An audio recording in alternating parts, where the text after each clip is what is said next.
اعلیٰ حضرت بریلوی رحمۃ اللہ علیہ فرماتے ہیں بیٹیاں نازک شیشیاں ہوتی ہیں، ان کو تو ذرا سی چوٹ لگے تو ٹوٹ جاتی ہیں۔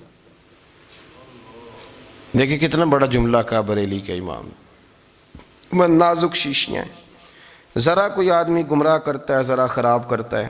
اب دیکھیں نا، یہ جو بچیوں کو بچے مس گائیڈ کرتے ہیں، انہیں بڑے بڑے خواب دکھاتے ہیں، وہ بیچاری ماں باپ کو چھوڑ کے، بہن بھائی کو چھوڑ کے اس کے ساتھ شادی کرتی ہے، پھر جو اس کا بعد میں حشر ہوتا ہے، آپ ادلیاں نو سردار پہن تکے تے شرما والیاں نو جھوٹے ڈولیاں دے۔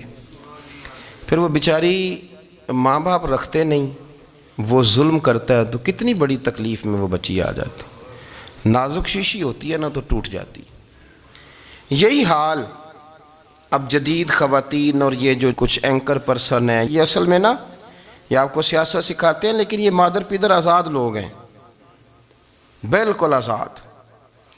یہ تو علماء شور نہ کریں، بات نہ کریں، گفتگو نہ کریں، مشائخ بات نہ کریں، اور یہ جو کچھ سنجیدہ اور دینی طبقہ ہے یہ کچھ شور نہ کرے، یہ تو روڈوں پہ ننگے ہو کے آ جائیں معاذ اللہ۔ خوفناک نظریہ رکھتے ہیں یہ لوگ۔ عورت کو کہتے ہیں تیرے حقوق ہم تجھے لے کے دیں گے، مثلاً وہ کون سا حق ہے جو تم نے لے کے دینا ہے؟ میرے نبی کریم صلی اللہ علیہ وسلم اس کو بیٹی بھی بنایا ہے، اس کو بہن بھی بنایا ہے، اس کو ماں بھی بنایا ہے، اسے بیوی کا عالی شان رتبہ بھی عطا فرمایا ہے۔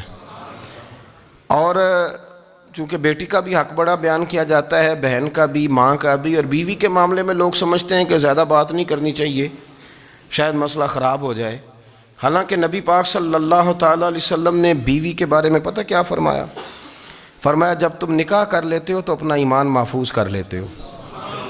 اب میں اس کی شرح نہیں کرتا، اب خود کر لیجئے گا کہ وہ ایک ایسی شخصیت ہوتی ہے کہ جس کی موجودگی میں آپ کا ایمان محفوظ ہے۔ اب میں نہیں سمجھتا کہ اس سے بڑی بات کوئی اور ہو سکتی ہے، جس کی موجودگی میں آپ کا ایمان، اور بھئی یہ حدیث پاک عرض کر رہا ہوں، نکاح جب کوئی کر لے تو اس نے اپنا ایمان مکمل کر لیا۔ اس کا معنی یہ ہوا کہ آپ کا ایمان محفوظ ہے اس کی موجودگی میں، تو اس سے زیادہ بھی، یعنی ایمان سب سے قیمتی چیز ہے نا، تو اس کے محفوظ ہونے کی وجہ حضور نے نکاح بیان کر دی۔ تو اب میرا خیال ہے بیوی اگر کوئی اس سے بڑا حقوق مانگے گی تو بے وقوفی کرے گی۔ اتنا بڑا درجہ نبی کریم نے اسے عطا کر دیا، اتنا بڑا مقام دے دیا کہ تو خاوند کے ایمان کے محفوظ ہونے کا ذریعہ بن گئی ہے۔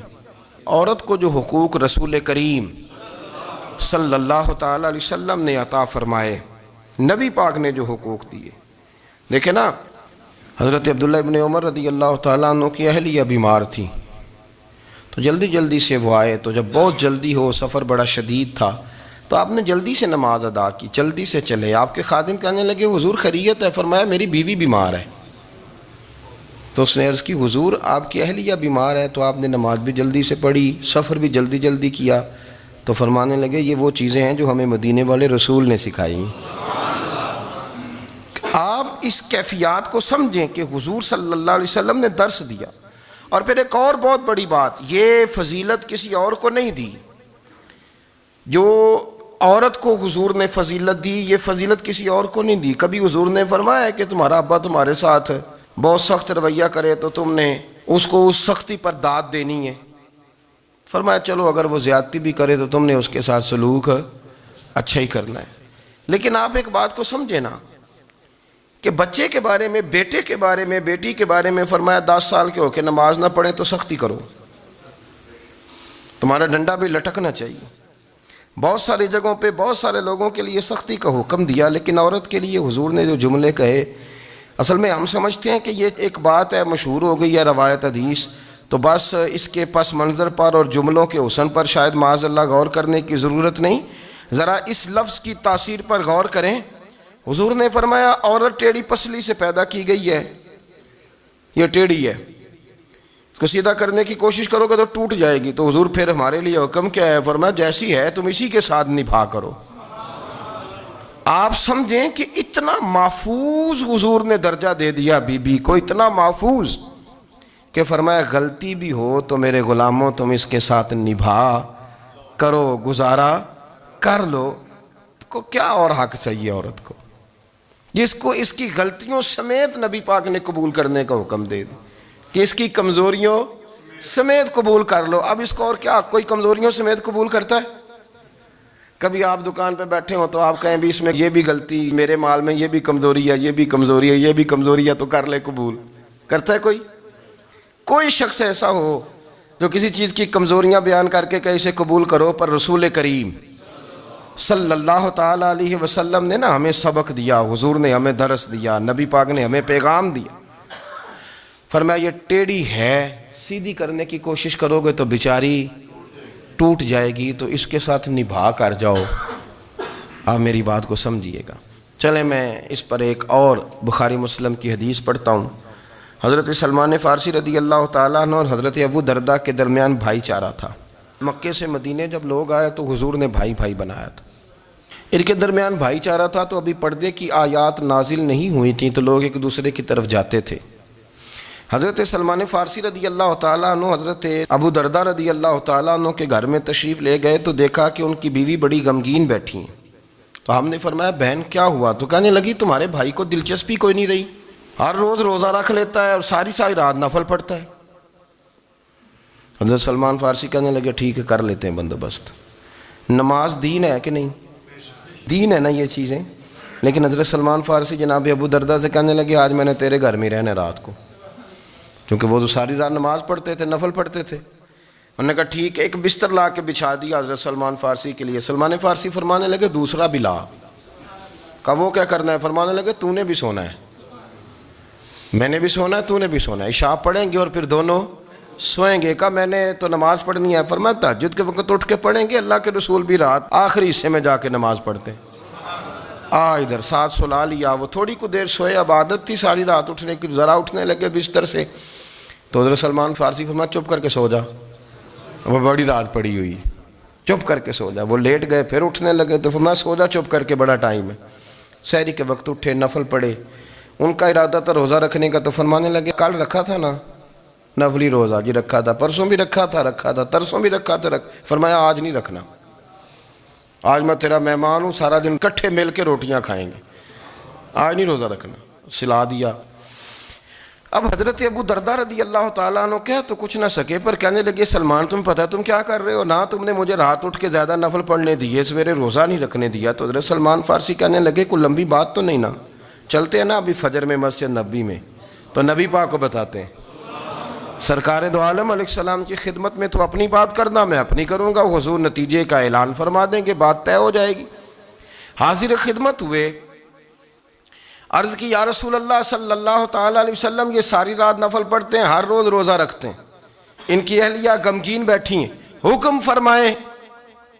تو نبی پاک صلی اللہ علیہ وسلم نے فرمایا پھر ہوا کیا؟ یا رسول اللہ میں نے رات سلایا ہے، سحری میں اٹھایا ہے، سویرے روزہ نہیں رکھنے دیا. نبی پاک نے فرمایا سلمان فارسی نے ٹھیک کیا ہے، سلمان فارسی نے ٹھیک کیا. پھر حضور نے فرمایا، نبی کریم نے فرمایا ابو درداء تیرے اوپر اگر اللہ کا حق ہے، اس کے رسول کا حق ہے، دین کا حق ہے، تو فرمایا تیری آنکھ کا بھی تیرے اوپر حق ہے، تیرے وجود کا بھی تیرے اوپر حق ہے. یہ حضور نے فرمایا تیرے بچوں کا بھی تیرے اوپر حق ہے، تیری بیوی کا بھی تیرے اوپر حق. اس حق کو بھی سمجھے. حقوق اللہ بھی ہیں، پر تیری آنکھ کا بھی تیرے اوپر. کیا مانا کہ تیری آنکھ سونا چاہتی ہے تو اسے سلا بھی، تیرے وجود کا بھی تیرے اوپر حق ہے. تو تیرا وجود آرام کرنا چاہتا ہے تو اسے آرام بھی کرا. اور پھر وہاں نبی پاک صلی اللہ علیہ وسلم نے فرمایا میں تم سب، سننا یہ لفظ حدیث کے، حضور نے اسی موقع پر فرمایا میں تم سب سے زیادہ اپنے رب کو جانتا ہوں اور میں تم سب سے بڑھ کر اپنے رب سے ڈرتا ہوں. حضور فرمانے لگے میں روزہ بھی رکھتا ہوں، افطار بھی کرتا ہوں، یعنی کبھی رکھتا ہوں اور کبھی نہیں رکھتا. فرمایا میں نفل بھی پڑھتا ہوں اور اپنی بیویوں کو وقت بھی دیتا ہوں. سرکار مسجد میں بھی آتے تھے، نواسوں کے ساتھ کھیلا بھی کرتے، ان کے ساتھ پیار بھی کرتے.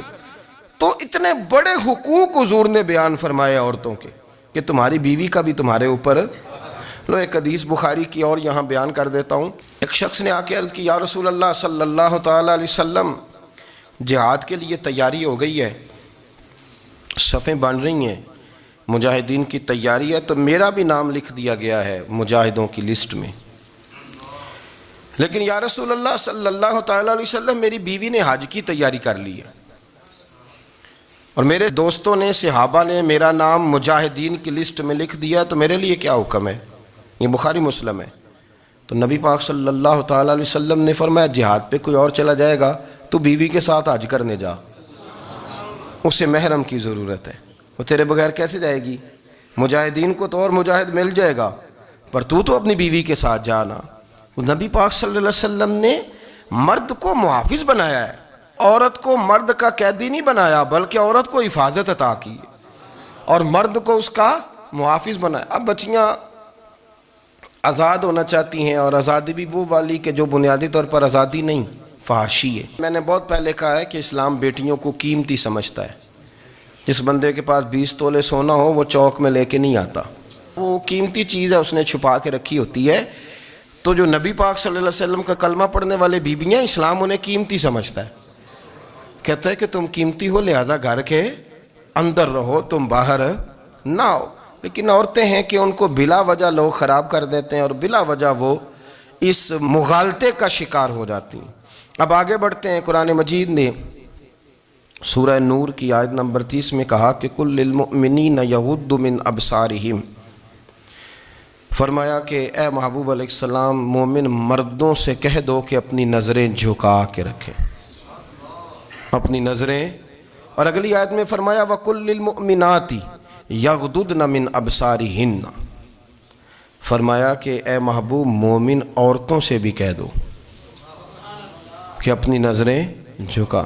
مرد بھی اپنی نظر جھکا کے رکھے گا عورت کی طرف، لیکن یہ ساری پابندی صرف مرد پر نہیں، عورت بھی غیر محرم کا چہرہ نہیں دیکھے گی، اس پر بھی اسی طرح نظر جھکانے کا حکم ہے جس طرح کہ وہ ہر دکاندار کو بھائی جان کہہ کے گفتگو کرنے کی اس کو بھی اجازت نہیں ہے کہ وہ بھی وہ سمجھے کہ پابندی تو مرد نے کرنی تھی، میں نے تھوڑی کرنی تھی۔ وہ جس کے پاس جائے، جہاں بھی جائے، ڈاکٹر کے پاس جائے، باہر جائے، تو وہ جس طرح مرضی اس کا دل چاہے وہ بات چیت کرے، اس کی عورت کو بھی اجازت اسلام نہیں دیتا۔ بنیادی طور پہ اسلام شرم و حیا کا دین ہے، حیا کی بات کرتا ہے۔ حیا کی جب ہم تعریف کرتے ہیں تو حیا کی تعریف یہ ہے کہ کوئی کبھی چیز دیکھ کے نا تو آپ کی طبیعت میں کراہت محسوس ہو، آپ کوئی غلط جملہ منہ سے نکالتے ہوئے ذرا جھجکیں، آپ کوئی غلط بات کرتے ہوئے تھوڑا بوجھ محسوس کریں۔ ہمارے ہاں تیزی سے فروغ پایا ہے بے حیائی نے، سنگیوں کی محفلیں، یاروں کی محفلیں، اس میں غلیظ گفتگو ہوتی ہے الا ماشاء اللہ۔ جن دوستوں کو بڑی پاک صاف گفتگو کرنی چاہیے، دوستی کا رشتہ بڑا مقدس رشتہ ہے، جو یہاں ایک دوسرے سے پیار کریں گے جنت میں بھی اکٹھے داخل کیے جائیں گے۔ شرط یہ ہے کہ پیار اللہ رسول کی رضا کے لیے ہو، لیکن اس کے اندر اگر آپ کی گفتگو کچی ہو، کمزور ہو، فحاشی والی ہو، عریانی والی ہو، وہ ہمارے ہاں تو اب اس کو لوگ فیشن سمجھتے ہیں، اس کو مردانگی کی علامت سمجھتے ہیں کہ وہ جی ساری باتیں جی وہاں ہو گئیں، اور جس کا جو جی چاہا اس نے کہا۔ آپ جب حیا کے دائرے میں ہوتے ہیں تو آپ خود بھی سکون محسوس کرتے ہیں۔ دیکھیں نا، آپ کو نیند سکون سے کہاں آتی ہے؟ جہاں کمرہ بند ہو، چاروں جانب دیوار ہے، اوپر چھت ہے، خالی دروازہ بھی کھلا ہوا ہونا تو جب بندہ سکون لینا چاہتا ہے تو کہتا ہے یار ذرا دروازہ ذرا بند کر دو۔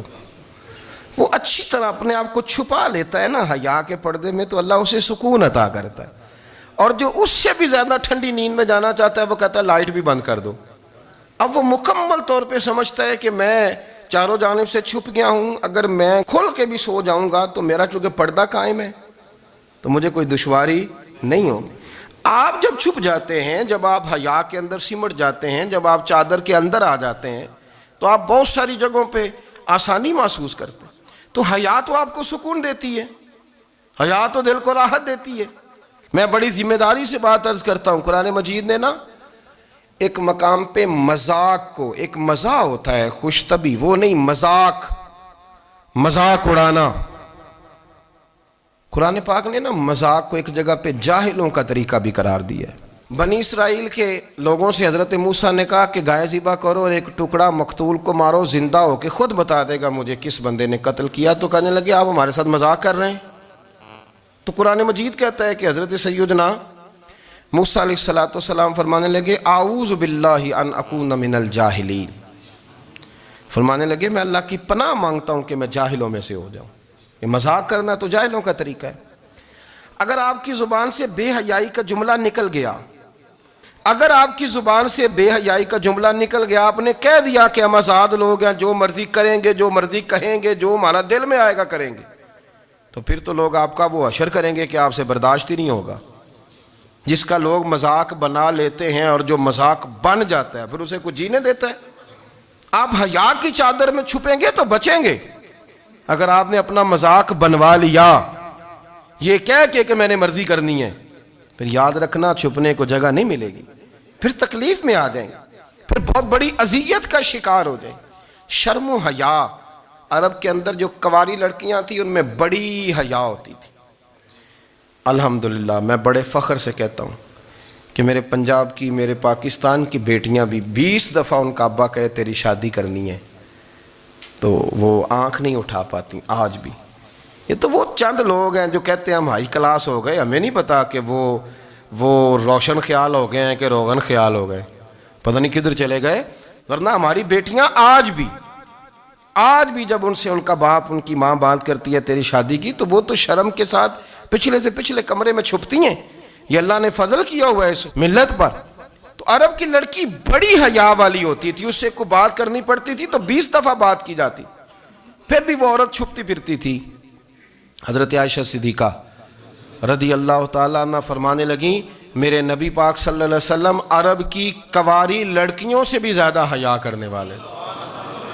قاضی اعجاز مالکی نے، شیخ عبدالحق محدث دہلوی نے، دیگر بزرگ جو سیرت نگار گزرے انہوں نے لکھا ہے کہ نبی پاک صلی اللہ علیہ وسلم کے اندر 100 مردوں سے زیادہ طاقت تھی، 100 مردوں سے زیادہ طاقت۔ اب جو بات کہنے لگا ہوں، جو نتیجہ دینے لگا ہوں، اس پر خاص توجہ آپ فرمائیں گے۔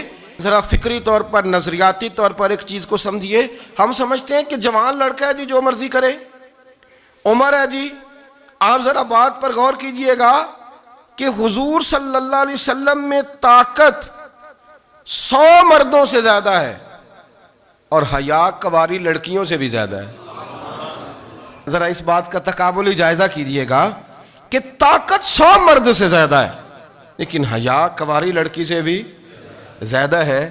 اس کا معنی یہ ہوا کہ جس ٹہنی کو پھل زیادہ لگ جاتے ہیں وہ جھکا کرتی۔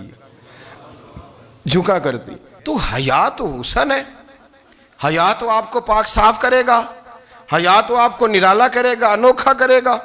وہ ہمارے ایک دانشور ہے، تو انہوں نے مضمون لکھا، کئی باتیں بڑی پسند آتی ہیں۔ وہ کہتے ہیں کہ میری اہلیہ، ان کو بھی کسی نے مس گائیڈ کر دیا تھا، حالانکہ اچھی خاتون ہے، کسی نے مس گائیڈ کر دیا، تو وہ بھی سماجی اور ویلفیئر اور یہ خواتین کو شوق ہوتا نا بننے کا، تو وہ بھی سماج کے اندر اچھا مقام تلاش کرنے کے موڈ میں آ گئی۔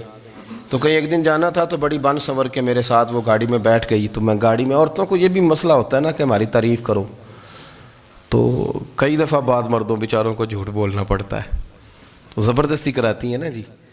تو اس میں گنجائش بھی دی ہے شریعت نے گنجائش دی ہے کہ کبھی بیوی کو راضی کرنے کے لیے خلاف واقعہ بات کرنی پڑے تو کر لینی چاہیے، تو وہ کراتی بھی ہیں۔ 3 موقع پر خلاف واقعہ بات کرنے کی اجازت ہے، یعنی واقعے کے خلاف بھی آپ بات کر سکتے ہیں۔ جنگ کے موقع پر 2 لوگوں کو صلح کرانے کے لیے اور بیوی کو راضی کرنے کے لیے کر لیں کوئی ایسی بات، بے شک اپنی طبیعت پہ جبر کر کے کر لیں، گنجائش ہے، اجازت ہے۔ تو وہ کہتے ہیں جب وہ گاڑی میں میرے ساتھ بیٹھی بن سنور کے، تو وہ تقاضا کرنے لگی کہ میں نے بڑے اچھے کپڑے پہنے ہیں پر آپ نے توجہ نہیں کرائی۔ تو وہ سیاںا بندہ تھا، وہ چاہ رہا تھا کہ میری خاتون سمجھ جائیں۔ وہ کہتے ہیں مجھے پتہ تھا کہ بیچاری مس گائیڈ ہو گئی ہے، دل کی بڑی اچھی ہے، سیاਣੀ ہے، لیکن اس کو کچھ خواتین نے، کچھ لوگوں نے مل کے اس کو ذہن غلط کر دیا ہے کہ سماج میں نکلو، باہر جاؤ، کام کرو، فلاں کرو، اپنی مرضی سے جیو۔ تو میرے ساتھ گاڑی میں بیٹھی کہیں جانے کے لیے، تو مجھ سے کہنے لگی کہ آپ نے میری طرف توجہ ہی نہیں کی، آپ نے کوئی ذکر ہی نہیں کیا کہ میں کیسی لگ رہی ہوں۔ تو وہ کہتے ہیں میں نے اسے کہا کہ اگر تو ناراض نہ ہو تو پھر میں صحیح والی تعریف کر دوں۔ تو اس نے کہا کہ آپ کر دیں۔ تو کہتے ہیں میں نے درد سے اور خلوص سے اپنی بیوی سے کہا، خلوص کے ساتھ میں نے کہا میں تو روز گھر ہوتا ہوں، روز شام کو گھر ہوتا ہوں، اگر تو میرے لیے تیار ہوتی تو میں تیری تعریف کرتا، لیکن آج تو باہر جانے کے لیے تیار ہوئی، تو پھر ان سے تعریف کی امید رکھ جن کے لیے تو نے تیاری کی ہے۔ میرے لیے تیاری کرتی تو میں تو ہر شام تیرے پاس ہوتا ہوں. کہتے وہ میرے لفظوں میں درد تھا تو وہ بھی رو پڑی اور کہنے لگی آپ گاڑی روک دیں, مجھے باہر جا کے کسی کو راضی نہیں کرنا, میں نے اسے راضی کرنا ہے جس کو رب کریم نے میرا شوہر بنایا اور میرے لیے منتخب کیا ہے میرے ماں باپ کو, میں واپس لوٹتی ہوں. یہ ایک پہلو ہے سلگتا ہوا, اس کو سمجھا جائے. رسول کریم صلی اللہ علیہ وسلم عرب کی کواری لڑکیوں سے زیادہ حیا والے تھے, کواری لڑکیوں سے زیادہ حضور حیا فرمایا کرتے تھے. جب خانہ کعبہ کی مکہ شریف میں تعمیر ہو رہی تھی نا, اہل عرب اس کو تعمیر کر رہے تھے, تو نبی پاک صلی اللہ علیہ وسلم اپنے چچا حضرت عباس کے ساتھ خانہ کعبہ کی تعریف میں مصروف تھے. تو عرب کے لوگ چونکہ لمبا کرتا پہنتے تھے پیروں تک, تو نیچے اگر کسی وقت کوئی چیز نہیں بھی ہوتی تھی تو کسی کو وہ نظر نہیں آتی تھی, چونکہ پردہ رہتا تھا, ایک لمبا کرتا پہنا ہوا ہوتا تھا. تو جب بچے, سرکار کی عمر مبارک بھی ابھی تھوڑی تھی, تو اس طرح بچے جب نکلتے تو وہ کئی دفعہ اپنی تہمت اتار دیتے نیچے سے, اور کوئی مزدوری کرنے لگتے تو 3-4 طے کر کے نا تہمت کی کندھے پہ رکھ لیتے, جس طرح کبھی دیہاتوں میں لوگ کپڑا سر پہ رکھتے تھے کہ اوپر اگر کوئی وزنی چیز رکھیں گے تو وہ تکلیف نہیں دے گی. نبی پاک صلی اللہ علیہ وسلم بھی سب لوگوں کے ساتھ خانہ کعبہ کی تعمیر میں شامل تھے. تو حضرت عباس رضی اللہ تعالیٰ عنہ نے کہا حضور سے, ابھی اللہ نے نبوت بھی نہیں فرمایا تھا, بھتیجے آپ بھی تہمت اتاریے, یہ صحیح مسلم میں حدیث موجود ہے, اور اس کو کندھے پہ رکھ لیجیے, آپ اینٹیں اٹھا کے لا رہے ہیں تو ذرا آپ کو تکلیف نہیں ہوگی. تو سرکار دو عالم صلی اللہ علیہ وسلم سے یہ بات کہی, اور پھر جلدی سے حضور کی تہمت کو نکال کے نا, حالانکہ لمبا کرتا پہنا ہوا ہے, تو وہ جیسے ہی ان کے کندھے پہ رکھا اینٹیں رکھنے کے لیے, تو سرکار تو زمین پہ گر گئے, بے ہوش ہو گئے, آنکھیں آسمان کی طرف, اور پھر حضور پکار رہے ہیں آزاری آزاری آزاری, میرا تہمت دے دو, میرا تہمت دے دو. کبھی کوئی شخص اس وجہ سے بھی بے ہوش ہوا ہے کہ میرے وجود سے کپڑا اتر گیا ہے؟ حالانکہ سرکار پر وہ بے ہوشی بھی نبی پاک کا وہ جو غلبہ ہے نا شرم و حیا کا, اس کی وجہ سے ہوئی. ورنہ تو حضور فرماتے ہیں کہ میری آنکھیں سو جاتی ہیں, دل تو میرا اس عالم میں بھی جاگتا رہتا ہے. تو سرکار زمین پہ تشریف لے آئے, آنکھیں میرا تہمت دے دو, میرا تہمت دے دو. تو جلدی سے انہوں نے تہمت دیا تو حضور نے باندھ لیا. پھر طبیعت مبارک میں تسلی ہوئی, یعنی ہم اس رسول کے غلام ہیں کہ جن کے تو وجود سے کپڑا اتر جائے تو حضور برداشت نہیں کرتے, قبول نہیں فرماتے, تکلیف شروع ہو جاتی. لیکن یہاں نوجوان ہیں اور بڑا قد کاٹ ہے اور بڑے بڑے سمجھدار لوگ ہیں, گرمی آتی ہیں تو شارٹ کپڑے پہن کے گھومتے ہیں, ان کو خیال نہیں کہ یہ وہ والا لباس ہے جو باہر تو کیا گھر میں اماں کے سامنے نہیں پہننا چاہیے, بہنوں اور بیٹیوں کے سامنے نہیں پہننا چاہیے. آپ کی گفتگو میں شرم و حیا ہو, آپ کے لب و لہجے کے اندر حسن ہو. آپ کو پتہ ہے نبی پاک صلی اللہ علیہ وسلم نے فرمایا میری امت میں سب سے زیادہ حیا کرنے والے عثمان غنی ہیں, عثمان غنی سب سے زیادہ حیا کرنے والے. آپ فرمایا کرتے تھے جب سے حضور کا چہرہ دیکھا ہے میں نے کبھی اپنی شرمگاہ بھی نہیں دیکھی, میں نے آنکھوں کا وضو نہیں توڑا, اور جب سے حضور کے دست مبارک میں میں نے بیعت کے لیے سیدھا ہاتھ بڑھایا تو پھر سیدھا ہاتھ میں نے کبھی گندگی کو نہیں لگایا. حیا تھی. آپ باتھ روم کے اندر بھی غسل فرماتے تھے تو کپڑوں سمیت کرتے تھے.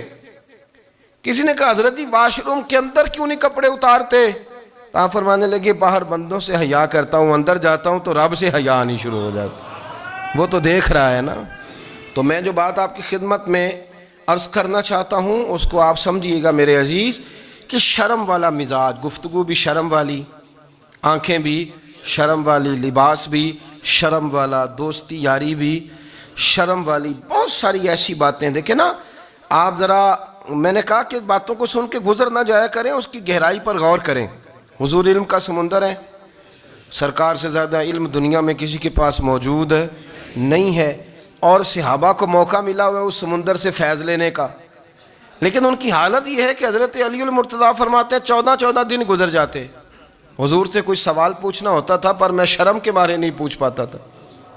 14 دن بخاری شریف میں موجود ہے. ایک دن نبی پاک صلی اللہ علیہ وسلم نے پوچھا صحابہ سے کہ وہ کون سا درخت ہے جس کے پتے نہیں گرتے, اور وہ درخت اس طرح ہے جس طرح مومن ہوتا ہے, وہ درخت میرے مومن کی طرح بتاؤ.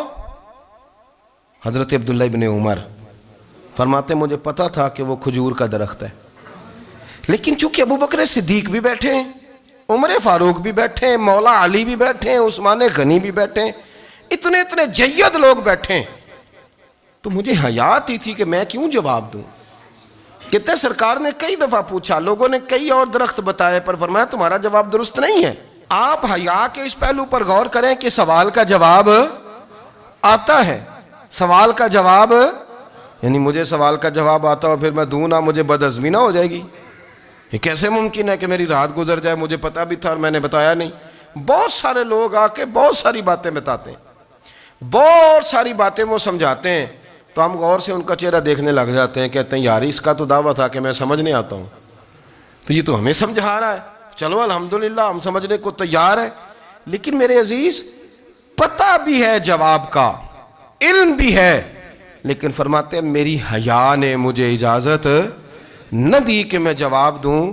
آپ فرماتے ہیں پھر حضور سے صحابہ نے عرض کی کہ یا رسول اللہ آپ ہی بتا دیں وہ درخت کون سا ہے. تو حضور نے فرمایا بھئی وہ کھجور کا درخت ہے.